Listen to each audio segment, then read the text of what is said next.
Good morning, and thank you all for coming to today's special panel discussion on the new U.S. strategy on Afghanistan and South Asia. My name is Ruhullah Osmani. I'm a visiting scholar with Rashawar Center, John Hopkins Science, and also I work for the Asian Development Bank North American Representative Office here in Washington. I'm pleased to introduce today's panel with such a distinguished panelist today here. As mentioned, the topic of our discussion is the new U.S. strategy on Afghanistan and broader South Asia. As you all may know, on August 21st this year, the United States outlined the administration's new strategy for engagement in Afghanistan and South Asia. The new strategy will focus on the challenges faced not only in Afghanistan but across the South Asian region as a whole.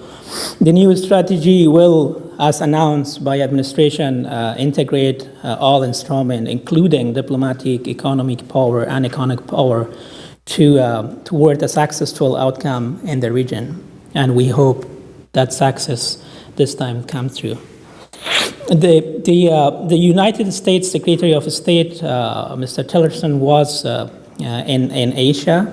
He visited Afghanistan, Pakistan, India, among other countries recently, and he discussed with head of states and relevant foreign offices on the issue of the new U.S. strategy. It's therefore very timely, we thought, to discuss the opportunities and implications of the new U.S. strategy for that region.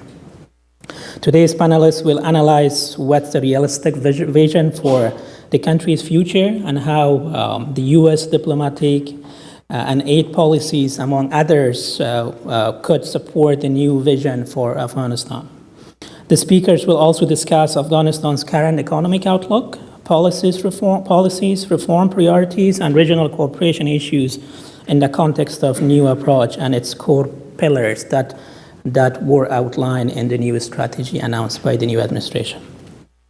To do that, we are pleased to have with us today former ambassadors and professors and International Monetary Fund IMF representative today, and it's a great pleasure for me to introduce them. First, Ambassador Earl Anthony Wynne. Ambassador Wynne is a senior fellow with the Atlantic Council's Global Business and Economic Programs, the Woodrow Wilson Center, and also Center for Strategic and International Studies, CSIS. Ambassador Wynne, from 2011 to July 2015, was ambassador in Mexico, one of the largest U.S. missions in the world. From 2009 to 2011, he served in Kabul, Afghanistan, as deputy U.S. ambassador. From 2006 to 2009 as the U.S. ambassador to Argentina, and from 2000 to 2006, Ambassador Wynne served as Assistant Secretary of State for Economic and Business Affairs, serving 3 Secretaries of State and making him the longest-serving Assistant Secretary for Economic and Business since its inception. Ambassador Wynne also served as Principal Deputy Assistant Secretary of State for European Affairs from 1996 to 2000. Ambassador Wynne has a master's degree in public administration from Harvard University and a master's degree in political science from Princeton University and Stanford University, and also a bachelor's degree in political science from University of California. Thank you for coming, Ambassador Wynne. Ambassador Cunningham is our second panelist, and Ambassador Cunningham joined Atlantic Council in 2015 as a senior fellow in South Asia Center and the Zalmay Khalilzad Chair on Afghanistan. He served as ambassador to Afghanistan from August 2012 to December 2014, and also deputy ambassador from 2011 to 2012. He was ambassador to Israel from 2008 to 2011, Consul General for Hong Kong and Macau from 2005 to 2008, and also ambassador to United Nations in New York from 1999 to 2004, and acting permanent representative to United Nations, including on 9/11. During 1996 to 2000, Ambassador Cunningham also advised the Secretary General of NATO on all NATO issues in the context of nuclear disarmament in Europe, and the collapse of Berlin Wall and other unification of Germany, among other issues. Ambassador Cunningham was graduated from Syracuse University in New York City and has a degree in political science and psychology. Thank you for coming, Ambassador Cunningham. Christoph Dunwald. Christoph is currently International Monetary Fund IMF mission chief for Afghanistan. He was also the mission chief for West Bank and Gaza and worked on Pakistan, China, Ukraine, as well as IMF policy issues on the broader regional perspectives. Prior to joining IMF in late 90s, he was also advisor to Canadian executive director at IMF and an economist at the Bank of Canada. He's a national of Germany and was educated in Canada and New Zealand. Thanks for coming, Christoph. And Dr. Daniel Markey, Professor Markey, is a senior professor at Johns Hopkins University's School of Advanced International Studies, SAIS, and the academic director of the Master of Arts in Global Policy. A very good program, actually. From 2007 to 2015, Dr. Markey was senior fellow for India, Pakistan, and South Asia at Council on Foreign Relations. While there, he wrote a book on the future of U.S.-Pakistan relationship. No Exit from Pakistan, America's Tortured Relationship with Islamabad, Cambridge Press, 2013. From 2003 to 2007, Dr. Markey held the South Asia portfolio on Secretary's policy planning staff at the U.S. Department of State. Prior to that, government service, he taught his government services. He taught in the Department of Politics at Princeton University, where he served as executive director of Princeton's research program in international security. Earlier, he was a postdoctoral fellow at Harvard's Olin Institute for Strategic Studies. Dr. Markey is author of numerous reports, articles, books, chapters, and opinion pieces. Actually, I deleted a lot of them. It was too long. We couldn't read it all. In 2010, he served as project director of the CFR-sponsored Independent Task Force on U.S. Strategy in Pakistan and Afghanistan. Dr. Markey earned his bachelor degree in international studies from Johns Hopkins and doctorate in politics from Princeton University. Thank you for joining the panel, Dr. Markey. And last but not the least, Professor Ken Coulter, who I have the pleasure of working with him at SAIS.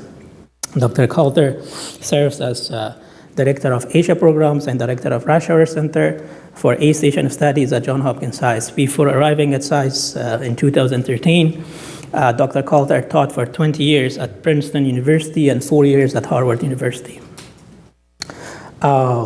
He also held visiting positions at Seoul National University, South Korea, among other academic engagement in Asia. Dr. Coulter also served as special advisor to the U.S. ambassador to Japan from 1997 to 2001. Japan chaired a Center for Strategic and International Studies, 89 to 93, and also 1996. And as the first executive director of Harvard University's program on U.S.-Japan relations from 79 to 80. Dr. Coulter received his PhD from Harvard University in 1979, where he worked under direction of Edwin Rashauer, and he also was awarded the Order of Rising Sun with neck ribbon in the fall of 2014, the highest award from government of Japan. Dr. Coulter's most recent book includes Circles of Compensation, Economic Growth, and Globalization of Japan, Stanford 2017, Singapore Smart City, Smart State Brookings 2016, Asia and Washington Brookings 2014, The New Continentalism, Energy and 21st Century, Eruation, Geopolitics, Yale 2012, and I can go on and on about Dr. Coulter's, but I'll encourage all of you to please look at those wonderful books. These are only his recent books. Thank you, Professor Coulter, for moderating today's panel, and with that, I would like to request the panelists to please take their seats on the podium.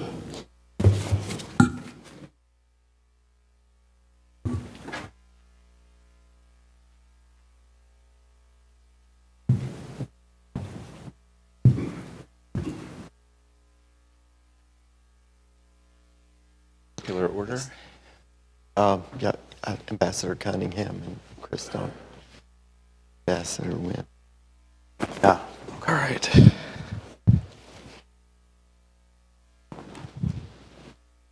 Well, I think that Rahula has already said most of what needs to be done. Obviously, with the beginning of a new administration and a changing situation in Afghanistan, and also a dynamically changing Asia, there's a lot to be talked about.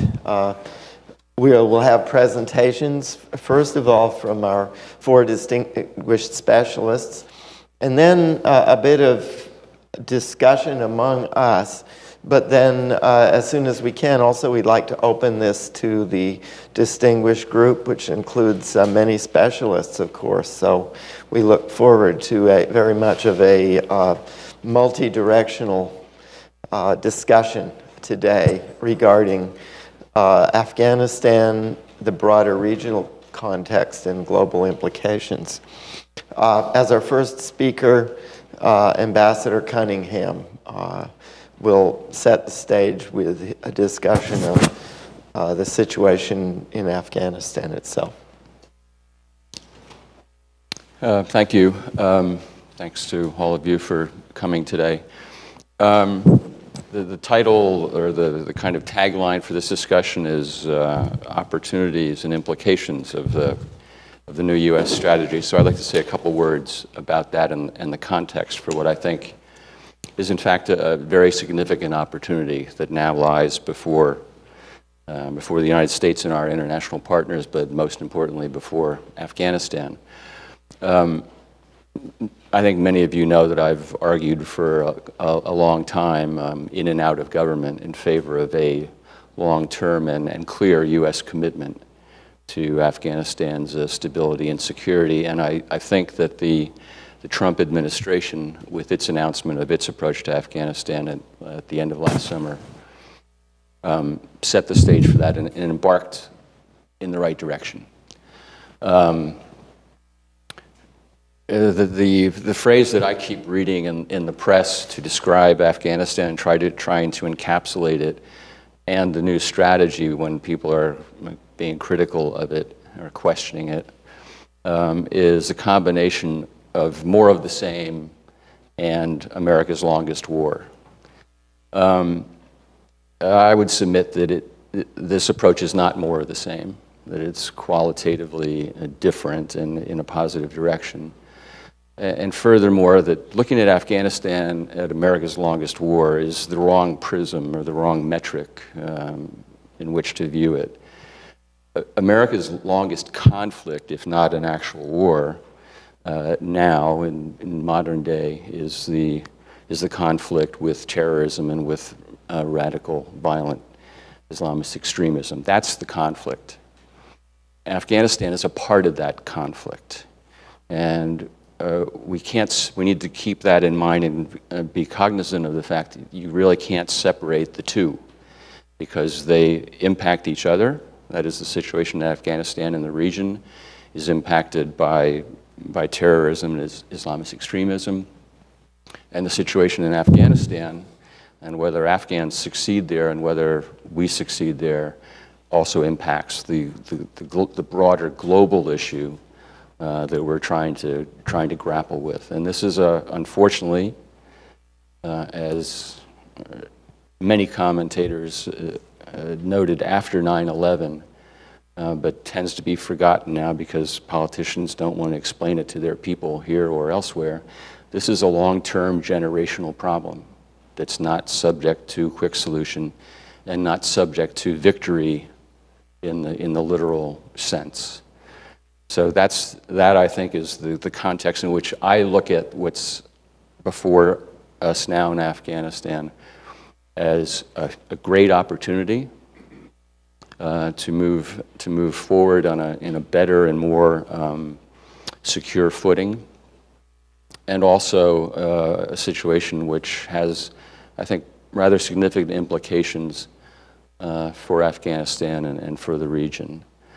So the opportunity, I think, exists because this it's probably a misnomer to call it a new strategy. I look at it as a revamped strategy.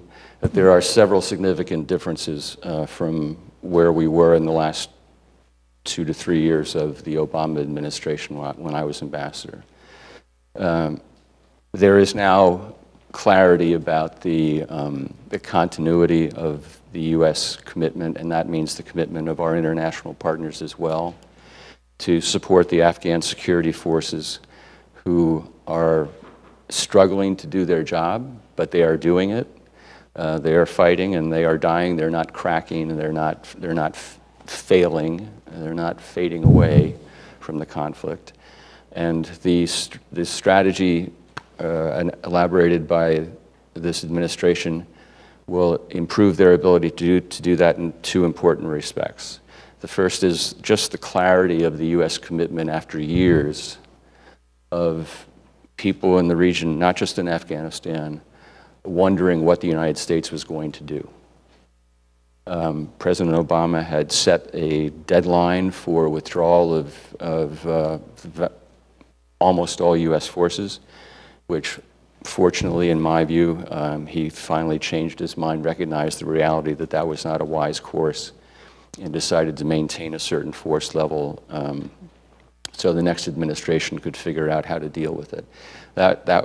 Providing that clarity, both at the end of the Obama administration and now with President Trump, is an important core factor on which to build for the United States and our partners and for the Afghans, and should cause countries in the region to be rethinking in both positive and negative ways from our point of view what their view and approach to this is going to be now. The second important change is the small number of additional troops. I keep reading, we couldn't win the war with 150,000 troops. What is 10 or 11 or 12 or 13,000? What difference is that going to make? The point is those 150,000 troops were not there to win the war. Their job was to stabilize the country and provide enough support for the Afghan security forces so the Afghans could take responsibility for securing the vast majority of their country and take over the fight. Those forces were never there to defeat the Taliban as such or to drive the insurgency out of the country. Their job was to create a platform of stability on which one could build. But the timeline for the withdrawal that was ultimately decided, I thought, was too fast and too rapid, and that proved to be the case.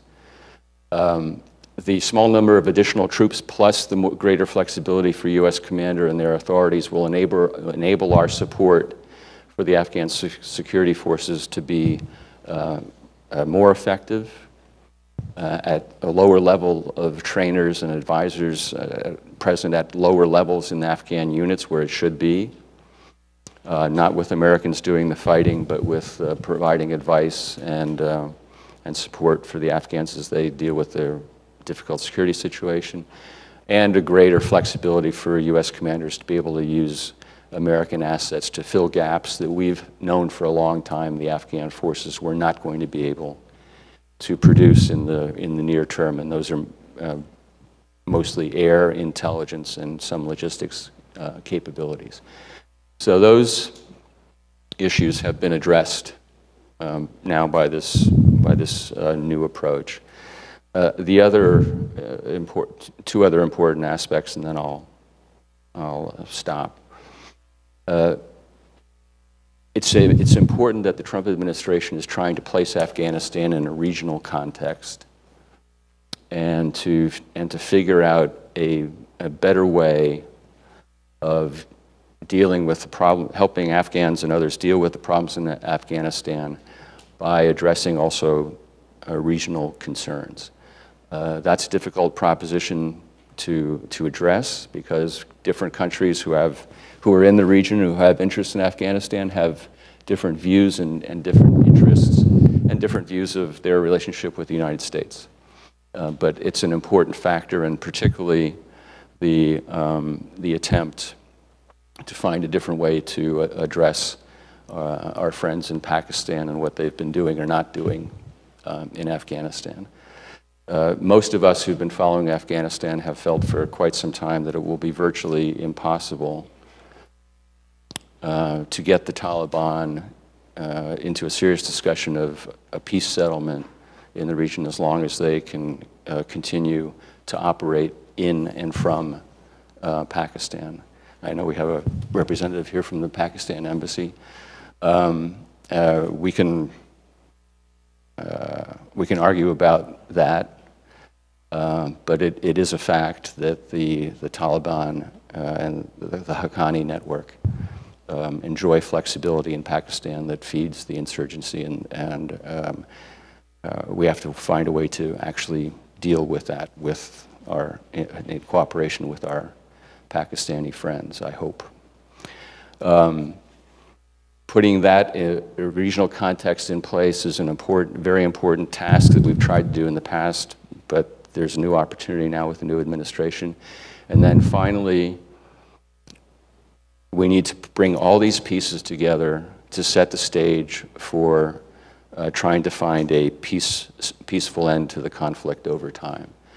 That's also not going to be a near-term proposition. It's not easy, and a lot of work needs to go into setting that context. But I think the pieces are now in place to try to do that.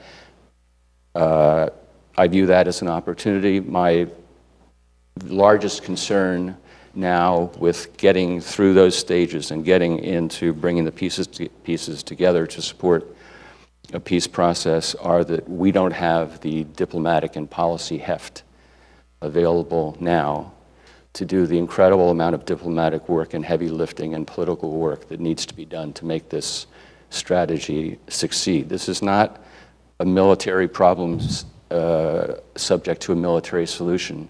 It's a political, systemic, ideological, cultural problem that needs an incredible amount of diplomatic activity and political work to do the work that needs to be done. And as things stand today in this administration, that capacity doesn't exist. Well, thank you very much for that detailed assessment, which really provides a great basis for a start to our discussion. As our second speaker, we have Christophe Duenwald, who is currently Director for Afghanistan at the International Monetary Fund, and he's going to speak to the economic situation in Afghanistan. Please.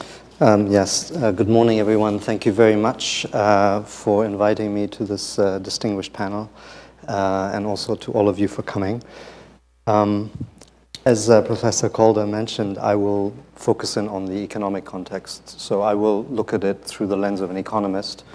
Obviously, economics and politics are intrinsically linked, but I think that's why I think the composition of this panel is nice, because we can, to some extent, marry the two. I will make 3 points today. The first one is that the government of Afghanistan is making good progress on the economic reforms under the IMF program, the lending arrangement that they have with the IMF. The second point is that despite this progress, Afghanistan still is a long way away from self-reliance and will need security and development assistance of the international community for many years to come. My third point is, in these uncertain times and difficult challenges that lie ahead, this puts a premium on sound economic policies and reform if higher inclusive growth is going to be achieved in Afghanistan. Before elaborating on these 3 points, I'd like to just give a little bit more of a view of the economic context and especially what's been happening to the economy, and also what we think the outlook is. So you will all know that since the withdrawal of international forces, which also coincided with a large drop in international aid to Afghanistan, there was a significant drop in economic growth. In 2012, economic growth was 14%. In 2015, it was just slightly over 1%.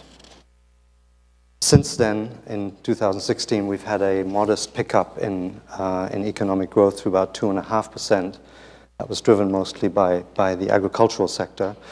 And we're expecting for this year, for 2017, roughly the same growth rate, about 2.5%. While there is a little bit of good news there that growth has in fact picked up from its low in 2015, these growth rates are woefully low. They're too low to improve the living standards in Afghanistan. They're too low to absorb the rapidly rising labor force in Afghanistan. And they're also too low to provide livelihoods for the hundreds of thousands of Afghan refugees, citizens, returnees from the neighboring countries that have returned to Afghanistan in the last few years. So, returning back to the 3 points that I mentioned earlier regarding Afghanistan's progress on economic reform, supported by the IMF, the focus has been on supporting economic growth by advancing an important and urgent part of the Afghanistan National Peace and Development Framework. That is the authorities, so to speak, blueprint for development. These parts are securing macroeconomic stability, strengthening the collection of government revenues in pursuit of the self-reliance goal, fighting corruption, and overcoming also the legacy of the Kabul bank crisis that defrauded the Afghan people by $1 billion several years ago. How has Afghanistan fared in these areas? Quite well, actually. There has been progress in revenue collection. There has been progress in mopping up the Kabul bank fiasco. And there's also been progress in setting up a legal framework for fighting corruption. My second point is on the need for international support. The government has made some progress towards self-reliance, as I just mentioned. And here I want to underline that revenues, government revenues, domestic revenues, have increased by 50% since 2014.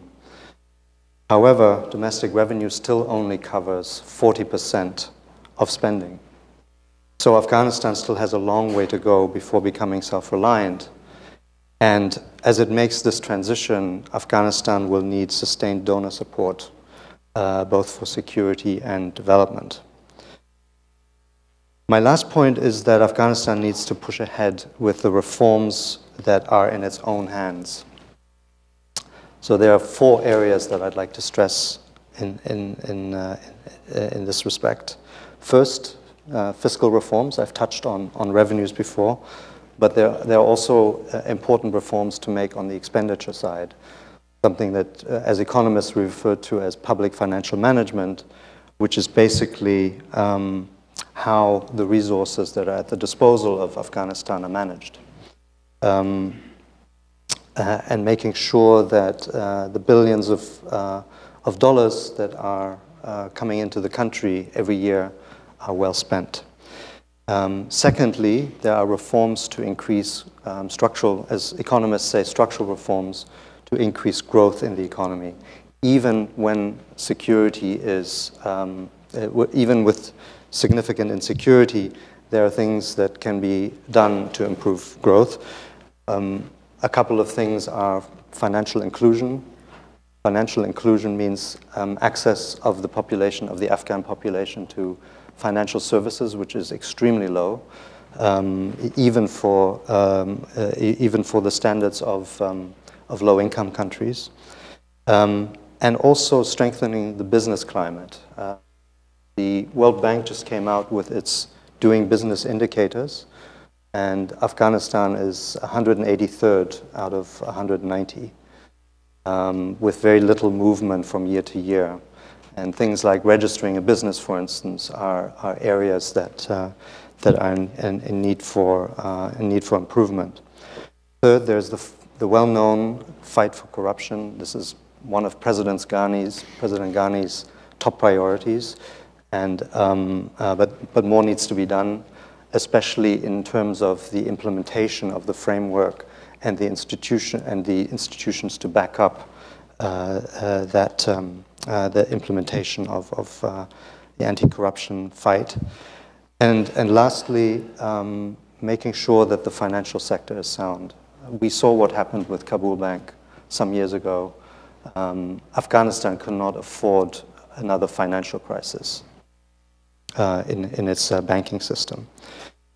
Let me return towards here at the end of my remarks to what I think is the most pressing economic problem in Afghanistan, which is low economic growth.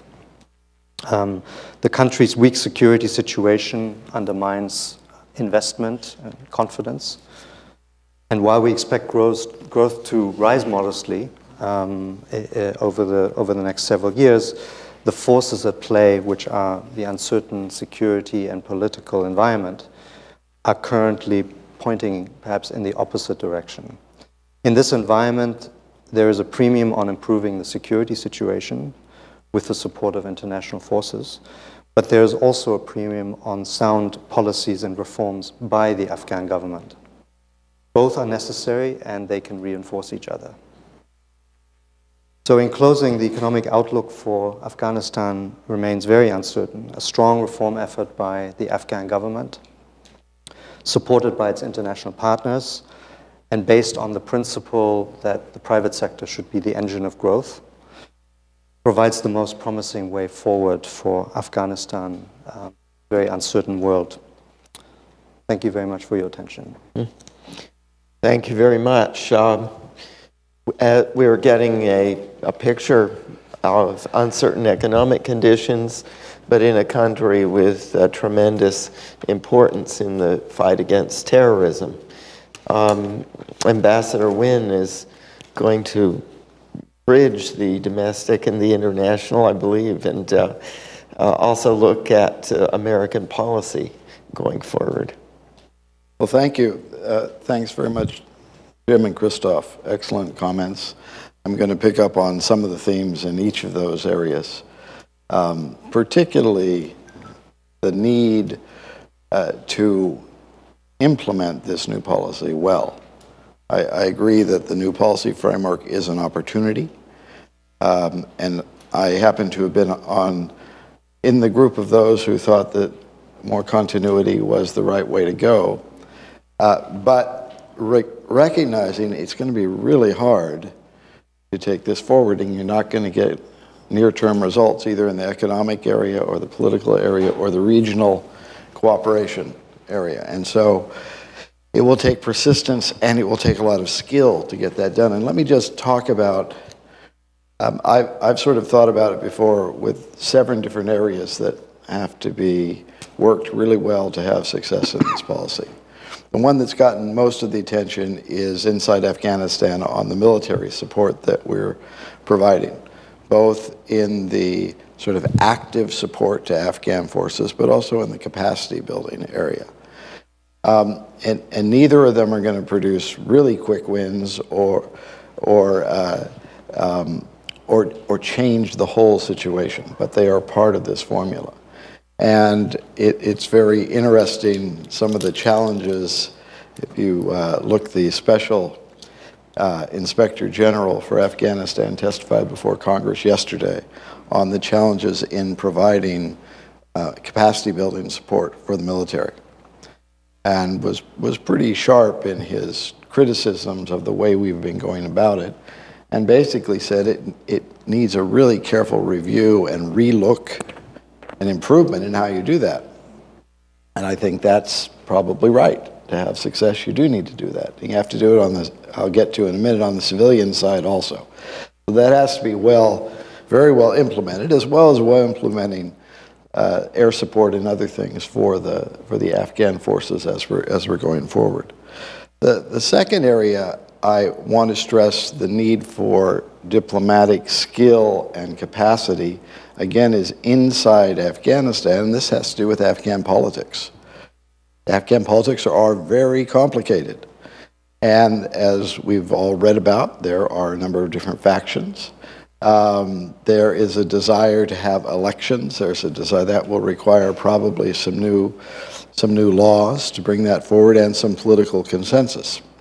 And all of that doesn't happen easily. It doesn't mean the U.S. is going to be the puppet master here in doing this, but the U.S. and U.S. diplomats will have, and UN diplomats and others will have a key part in facilitating, helping to facilitate some of the agreements as we go forward in managing this. So this is it's a big task for a lot of people to make sure that you do have a clear path forward that emerges politically.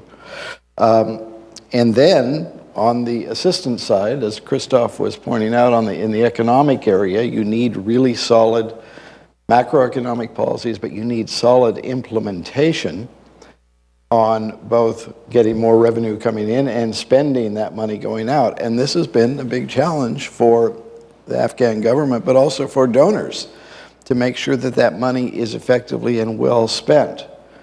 And that relates to the work against corruption. Again, the leadership has to come from the Afghan government, but there are things that international donors can do to help support that if there's an effective implementation program going forward.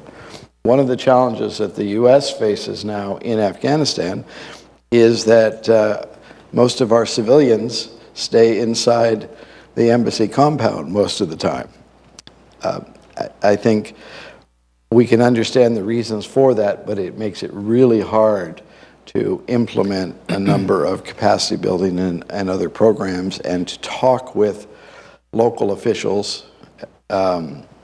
National officials in Kabul can come and you can have conversations, but to go out and see how things are actually being done around the country is pretty hard if you can't get outside the embassy. In fact, the Inspector General yesterday in his testimony cited the fact that now most of the dialogue with Afghan officials outside of the capital is carried out by the U.S. military that's out there. As capable as they are, I do think there's a range of expertise and experience that civilians bring to this that can be very helpful. Now shifting as to the international side of things a bit, clearly finding the mix of persuasion and pressure to bring about a change in Pakistan's behavior is not going to be an easy thing to do. The U.S. has been looking at different ways to try and do this and to build a different kind of partnership with Pakistan for quite a while. There has been progress in certain areas. The Pakistan government has made a lot of sacrifices fighting terrorism inside Pakistan, and that is to be lauded. But it really, we haven't gotten to the level I think that's needed to deal with terrorist-related groups, insurgent groups that operate across that border. And I do want to say they operate in both directions.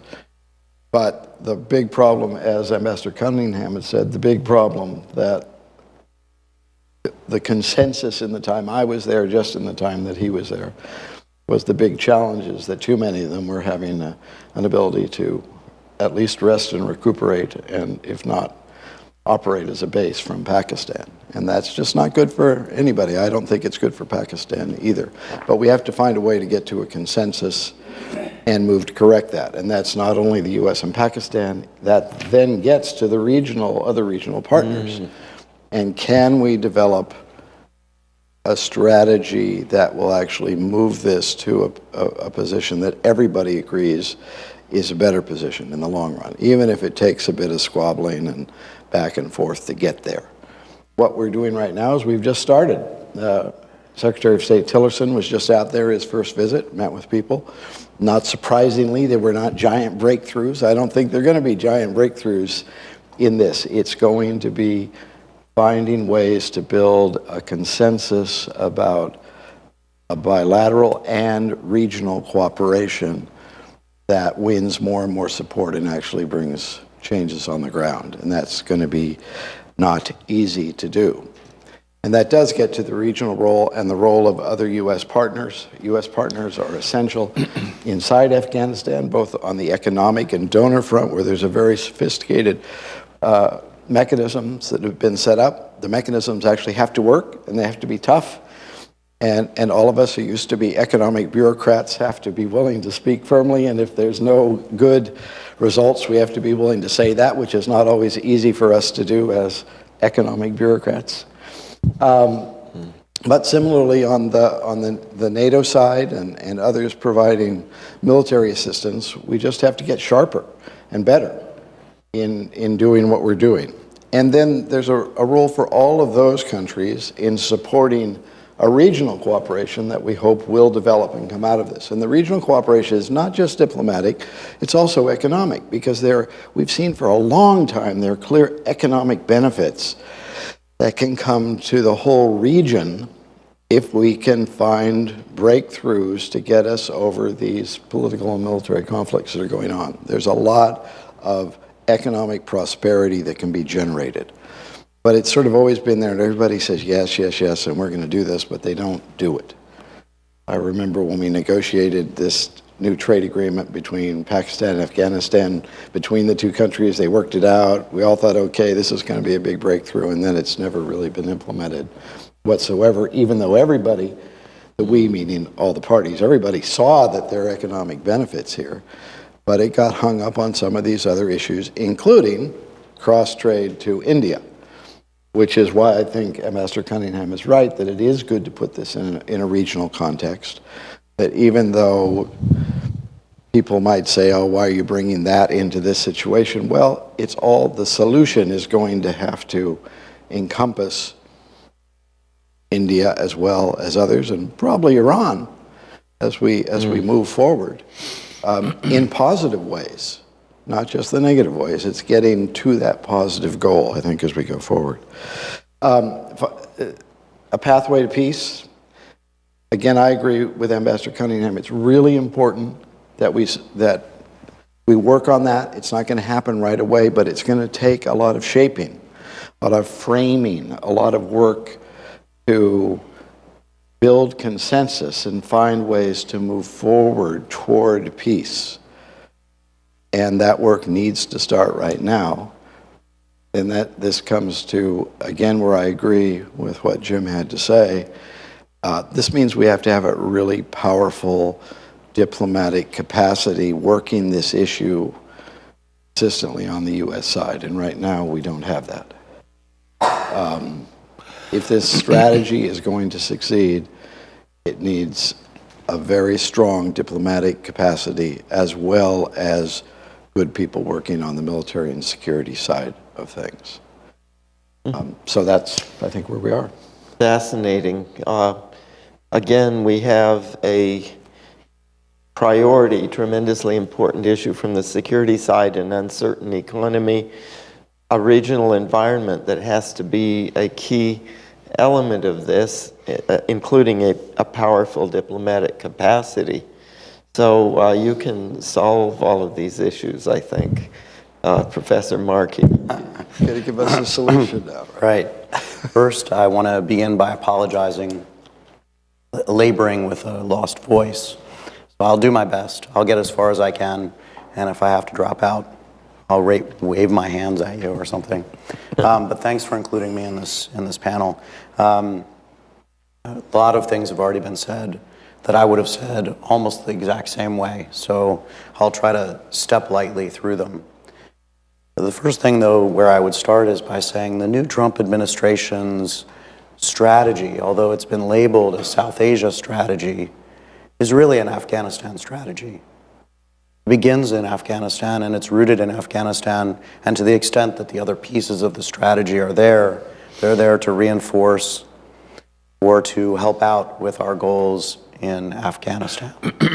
And as I wrote in a recent article for the American Interest, there was a wave of the hand by President Trump at India and Pakistan. He used the back of his hand for Pakistan, and he used the front of his hand for India. And I think that's a fair characterization of how this administration perceives those two countries starting again with how they relate to our goals and efforts in Afghanistan. Second point I'll make, and this I think echoes some of the things we've already heard, is that this new strategy, a strategy which is a marginal increase from where we were on the military front, and is principally designed to convince local players, including the Taliban, including the Pakistanis, including the Afghan government, that we're committed to staying there. It is principally only going to work if it actually sets a condition or begins to set the conditions for a dialogue, for a diplomatic dialogue. Can't win on the battlefield, and people have been saying that for a long time. I think these points have been made. We're not going to win on the diplomatic front if we have the capabilities, and that's the point that's already been made. But I would go one step further, and I would say that the noises coming out of the White House, particularly comments made by our National Security Advisor, McMaster, suggest that the plan is to fight first, then talk later. And if that is taken in a narrow sense, I think I agree. That is, if it means begin to establish marginally different terms on the ground, which would lead the Taliban, who were reluctant to talk before, back to the negotiating table, okay. If it means a long-term fight with a goal of victory, I see no prospect of that in sight. Now, if it's that narrow goal, that first one, of trying to coerce them back to the table, I would add that in addition to the personnel and the institutions that we would need diplomatically to make that successful, we have to pull off a trick that we haven't been able to pull off in the past, which is mating up our military strategy and our use of force, the coercive diplomatic approach and a diplomatic agenda at the negotiating table. Taliban in the past have been at the table with us, with our partners, with the Afghan side. We've had a military policy, though, that's tended to run more or less in parallel with our diplomatic strategy and not to complement it. Which is to say that if you would need to have, and this is a tall order, I know, you would need to have a military strategy that targets the individuals and smaller groups within this Taliban that you either want to get to the table or keep at the table. You need to be making decisions on the battlefield about how to behave there that are likely to positively influence your prospects in the negotiating process. This requires a degree of intelligence about what the other side is thinking and doing, which is high. And my concern is that as we've drawn down to the level that we have inside of Afghanistan, that makes that intelligence collection that much harder. Okay. Second point, having to do with more of the regional dynamic, and Pakistan in particular. You know, the real question, and Ambassador Wayne has pointed this out, is how do we get Pakistan to do more of the sorts of things that we want them to do and less of the sorts of things we don't, in ways that we haven't managed to do in the past. And I think it's important to clarify how that would even conceivably be managed. And this requires, I think, two understandings. The first is the United States has to show Pakistan, convince Pakistan somehow that we are committed to raising the cost of the status quo to a level that will be unbearable for Pakistan. And that means taking a very, very firm stance against Pakistan, and a unified, firm stance that we have not managed to do in the past. That would be element one. But even if we did that, that wouldn't, I think, be sufficient. Pakistan has weathered these storms before. It has weathered a degree of rupture in the U.S.-Pakistan relationship that would make us very uncomfortable if we got to it now. So it's a tough nut to crack. So it cannot just simply be that hard-edged approach, although you need that. It also there needs to be an effort to convince Pakistan that what we are doing as we move forward will still permit it to secure its own core interests. That is, it has to see a window of opportunity in sight, as well as the certainty of pain if change has not come about. Again, these are difficult things. But what does Pakistan want? I mean, we don't really know. It's been difficult. That's been part of our challenge, understanding what Pakistan wants. But I think at its root, we know that Pakistan wants enough influence in Afghanistan to make sure that Afghanistan is not a threat, either a threat by way of an Indian presence that would reinforce Pakistan's concerns about Afghanistan, or a threat, which we tend not to talk about as much, in terms of Pashtun nationalism, and a threat to the ethnic makeup of Pakistan itself, and related to that, not a security threat of cross-border terrorism. Pakistan can't manage moving forward, terrorists based in Afghanistan coming into Pakistan.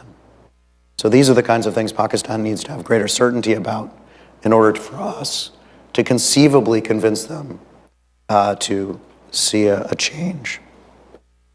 Now, practically, this means the United States, and I'm seeing some positive signs here, the United States, that is the Trump administration, all of the key players, would need to maintain a unity of message and of effort in that delivering that coercive commitment. Cannot see Secretary Tillerson deliver one message while our ambassador in Islamabad delivers another, while our Secretary of Defense gives a third. It is not helpful to see the President of the United States tweet affectionate notes to Pakistan after the release of these hostages, not because that wasn't a good thing for Pakistan to do, but because it looked like it was a message that was in some way dissonant from that more coercive approach. Everyone has to stay on the same page. I don't think it's been a disaster, but I think we could do better on that. And next, we have to be able to recognize that as we do all of this, as we leverage these tools that might be sufficient to get Pakistan to shift, that we also have something to lose here. And the first thing we have to lose is if we were to see a significant, real rupture in our relationship with Pakistan, in most ways that would make fighting the war in Afghanistan harder. So we're looking for a coercive approach that aims at negotiation, not rupture. Imagine us trying to fight this war in Afghanistan, even at the lower levels that we face now, with no access to the air corridors across Pakistan. This will be very difficult. Given, as we said, our relationship with Iran is not great, our relationship with Russia is challenged, and our ability to access through there with lethal equipment and personnel has always gone through Pakistan.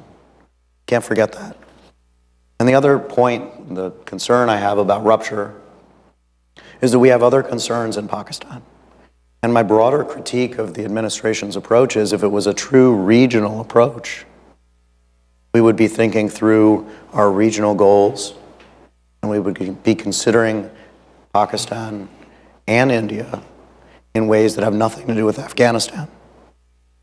And we would be thinking through those issues very seriously as well, and talking about them in the same context. We're not doing that.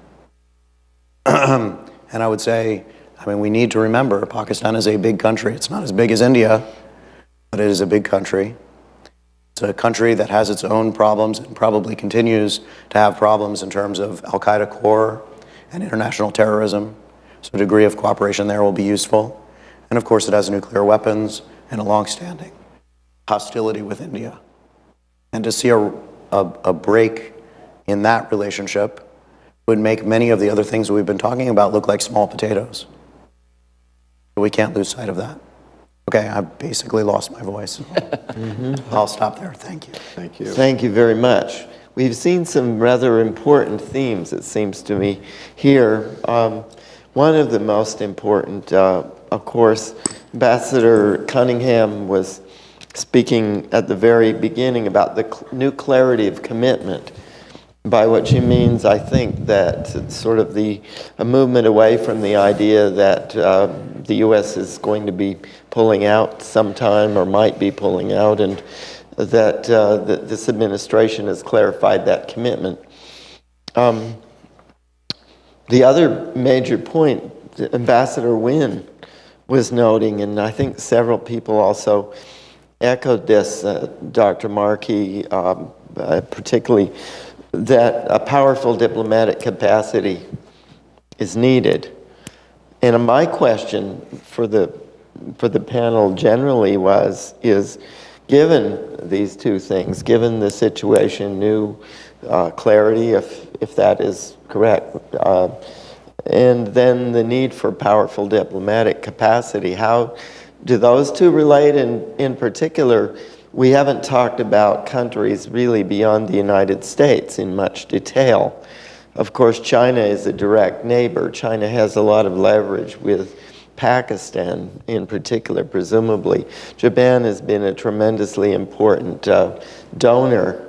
Dr. Dunwald talked about the economic situation and particularly about the problem of refugees, and Japan has contributed tremendously in other contexts to refugee support. So what about these two, those two major countries? There could be others, but beyond the United States, what role, given this new clarity of the United States, what about other major powers, especially in Asia? Maybe we should include the Europeans, I don't know.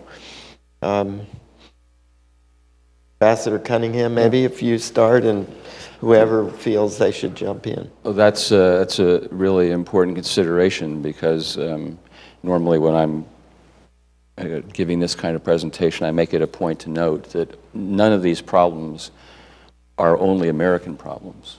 They involve all of our partners on the plus and negative side.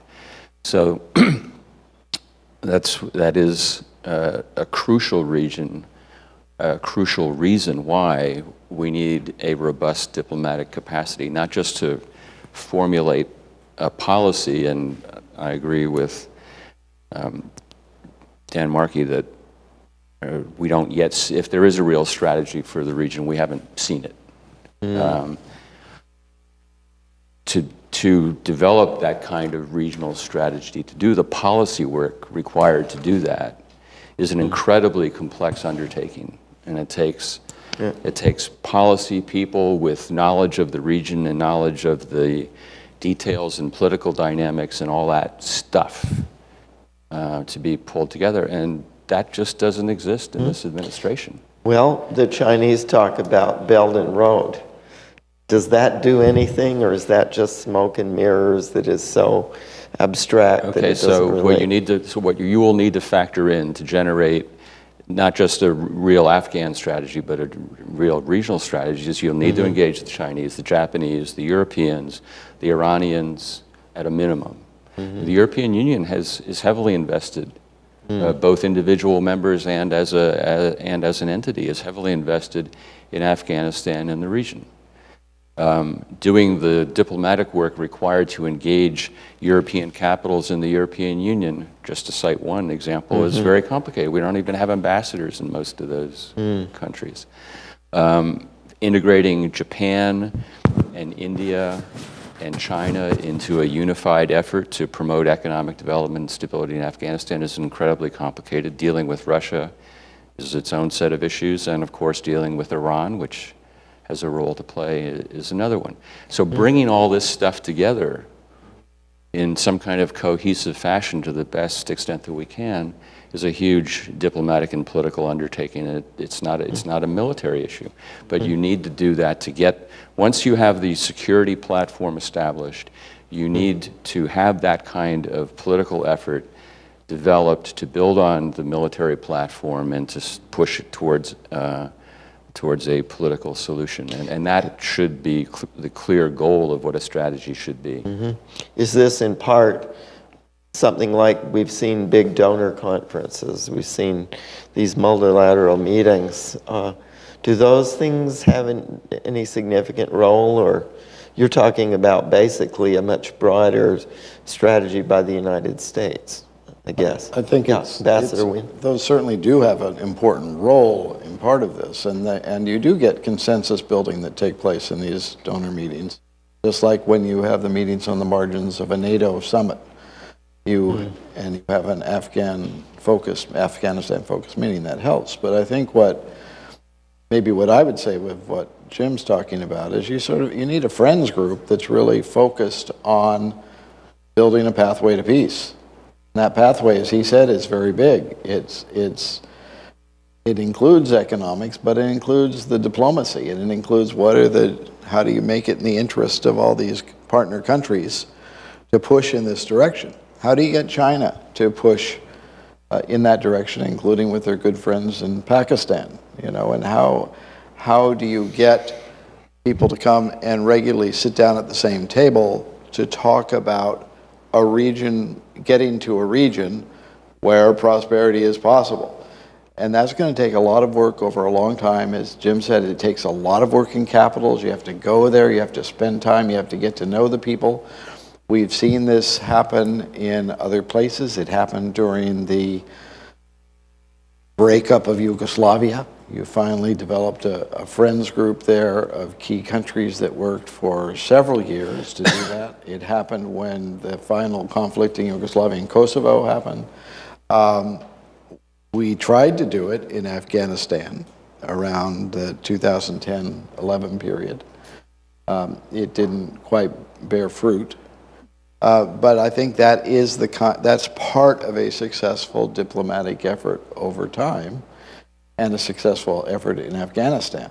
But that's in part, just to go back again, that's why this is very complicated, because you have to be working these different channels at the same time, and you have to have a whole of U.S. government effort while you're creating more of a mindset for a whole of a region effort, or at least a whole of partners, and then you try and bring in some of the people who are hesitant partners, or not quite yet partners, as you're doing that. And it's hard work, and it's not going to happen in 6 months. Yes. Yeah, Dr. Markey. the China angle is one that I've focused on a lot. And I'll start with some of the positive. What's the QCG, or Quadrilateral Coordinating Group, an effort to bring together China, Pakistan, Afghanistan, the U.S., was a breakthrough in a way. It was an unusual willingness on the part of the Chinese to participate in a diplomatic, fairly high-profile diplomatic effort in Afghanistan in a way that we hadn't seen before. And this came after years of urging on the part of Washington. And at the core was the intuition that having China at the table would help bring Pakistan along in useful ways. Now, this is more or less broken down. We didn't see the kind of progress that we had hoped to see. But it was still, I don't want to take too much away from it as a step forward. And Professor Calder has mentioned the Belt and Road. China is taking on a much more ambitious approach to the entire region, which means not only is it focusing on it a bit more, not only is the prestige of President Xi involved, but it's putting resources in, and it has greater stakes. And that raises at least kind of a medium to long-term hope that as China gets more invested, both in Afghanistan, in Pakistan, and elsewhere, it will come to see some of the same concerns that we have about the threats to security. Not just in the narrow sense of Uyghur separatists and terrorists based in Central Asia, but the broader problem of groups that destabilize Afghanistan, Pakistan, maybe India, see that as in China's interest. We're not seeing that yet, but the hope would be that over time we would. On this point of the Friends Group, I've been telling some of the diplomats in town from other, especially European countries, that they should invest now in beginning to try to build this up, because you don't have the U.S. capacity and you don't have the U.S. initiative. So this is a role that they can play, and they can begin to get the wheels moving more effectively, or at least make sure the wheels don't completely fall off previous processes. And then hopefully the U.S. will be back in the game in a matter of a year or two when they're ready. But the question there will be specifically on Iran. Is the U.S. willing to play? Is the Trump administration willing to be a part of a process that clearly includes the Iranians? I think almost everybody involved in Afghanistan believes that's necessary. It's been useful in the past, but there's no telling that this administration would sign on to that. Thank you. Yeah. Yes, please. Just one quick point, and this is also going back to what Ambassador Wayne was mentioning earlier, is the importance of the regional trade integration in pushing regional cooperation. And there are a plethora of initiatives currently underway. Some have started, some are still in the planning stage. You have the various energy projects like the Turkmenistan, the gas pipeline. You have the Belt and Road Initiative, Chabahar. There are a lot of regional initiatives now that are, you know, if one takes an optimistic view, could really help with the, you know, improving regional cooperation. I just wanted to throw that in as well and support what you. Yeah, thank you. We have a complex, but in some ways promising regional mix. We've heard a lot of views. We have about 10 more minutes. If there are, I think what would be best, given that we have several comments, is we could hear the comments and then we could have some final remarks by our panel. And if people could please identify themselves also, please. Yeah, right, one here and then back there and there. Thank you. This is a fantastic discussion. Doug Brooks, Afghan American Chamber of Commerce.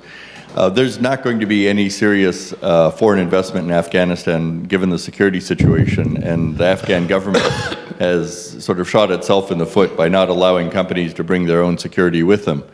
We've seen in other countries and continents in Africa and elsewhere where companies do invest in risky areas, but they're able to provide security that keeps their employees, both international and national, alive and intact. Is there some way we can change that, somehow alter the reality in Afghanistan to allow this investment to happen and allow this security? And can we convince the Afghan government that this is kind of important? Thank you. So there's one question, foreign investment. Please, right here.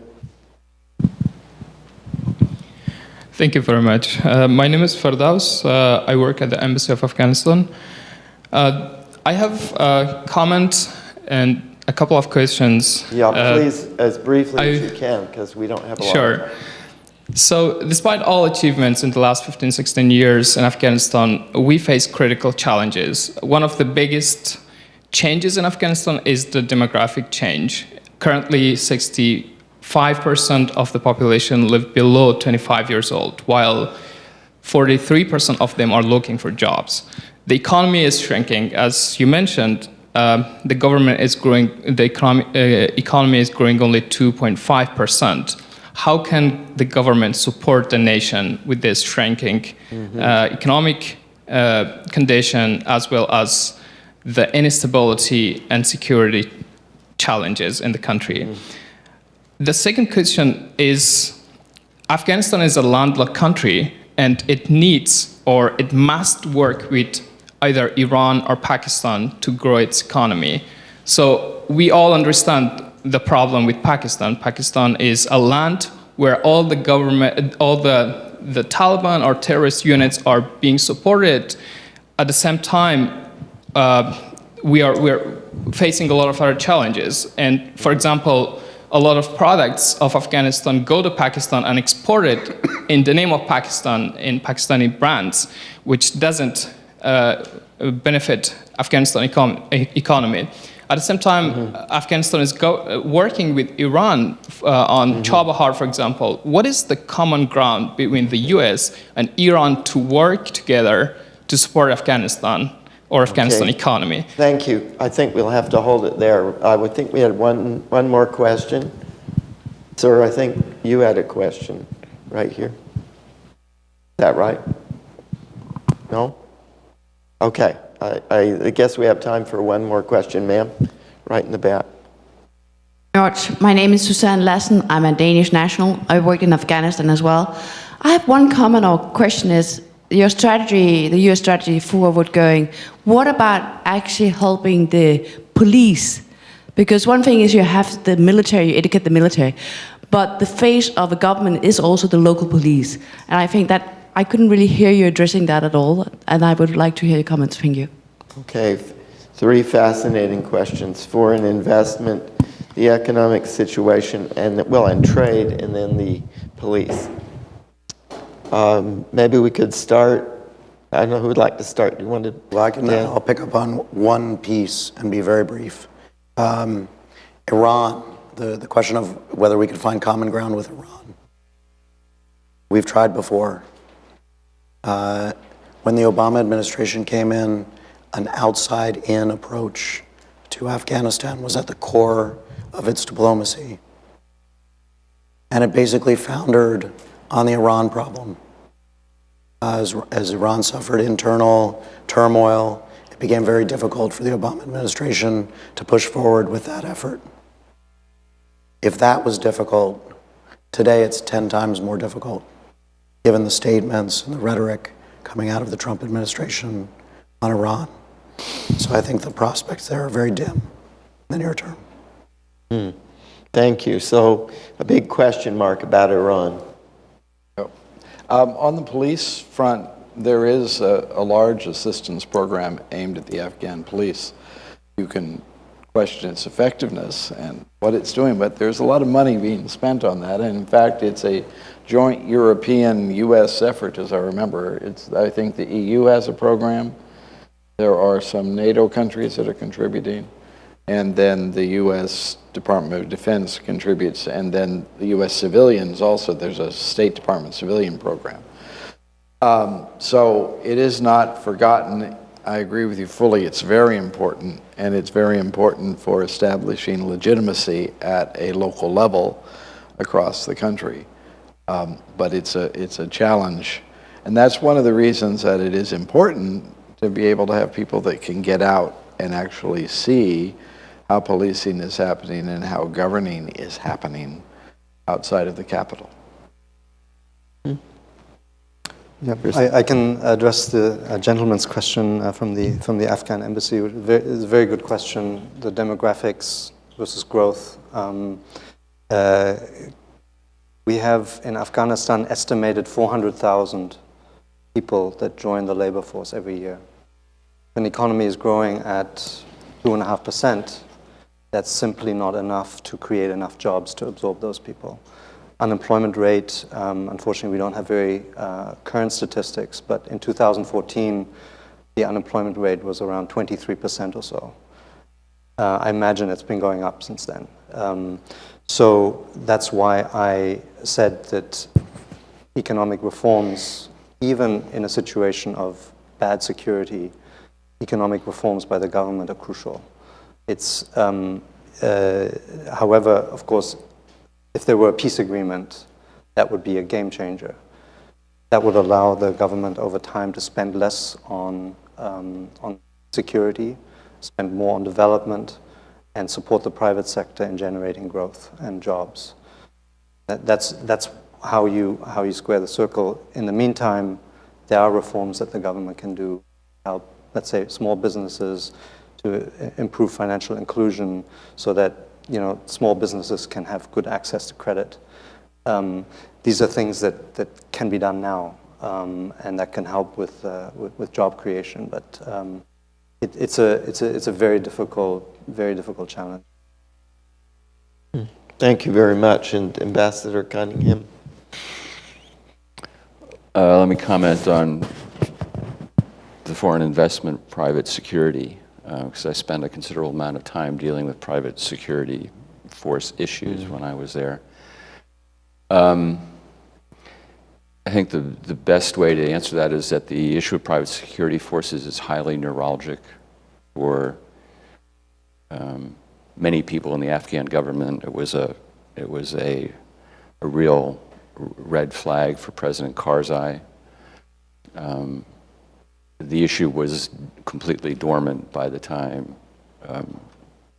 President Ghani and his government came in, so I don't know what their stance is, but I assume at best it's skeptical, because there were lots of abuses in the private security world.